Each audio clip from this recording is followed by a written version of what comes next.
Nimaga uylanmayapsan deb.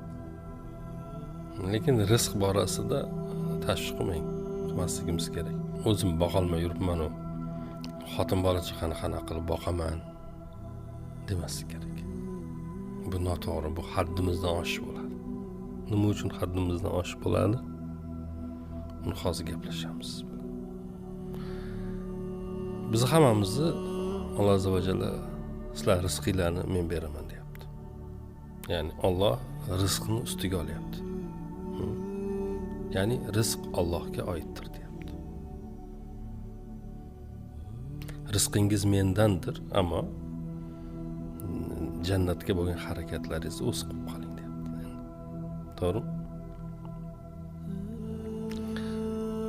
Bir odam aytgan ekanda, qaniydi degan, koshkiydi Alloh aytsaydi, jannat meni vazifam sizlarni jannatga kirgizish, lekin bu dunyodagi rizqni o'zingizlar topinglar desaydi. Deganda odamlar nega unaqa deyapsiz deb so'raganda, o'ylab ko'rmaysizlarmi? Bu dunyoda rizqimizni qidirardik.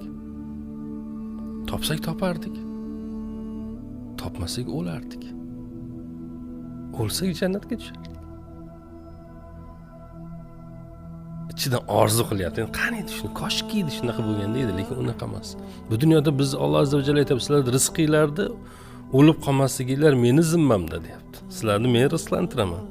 Sizlar hech qachon tugamaydigan dunyoni g'amini qilinglar deyapti. Biz nima qilyapmiz? Tamoman teskarisini qilyapmiz.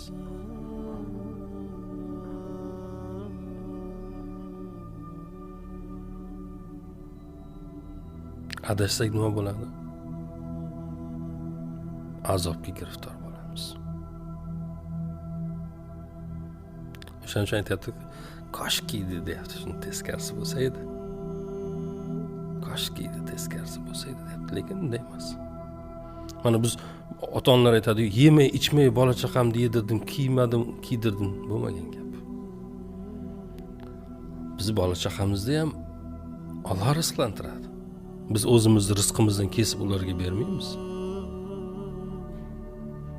Biz shunday deb o'ylaymiz, agar sal o'zimizdan tepaga chiqib o'zimizni hayotimizga qarasak, bizni ham rizqimizni Alloh berayotganini ko'ramiz, o'zimiz topayotganimiz yo'q. Biz faqat harakatlarni qilyapmiz, sabablarini qilyapmiz.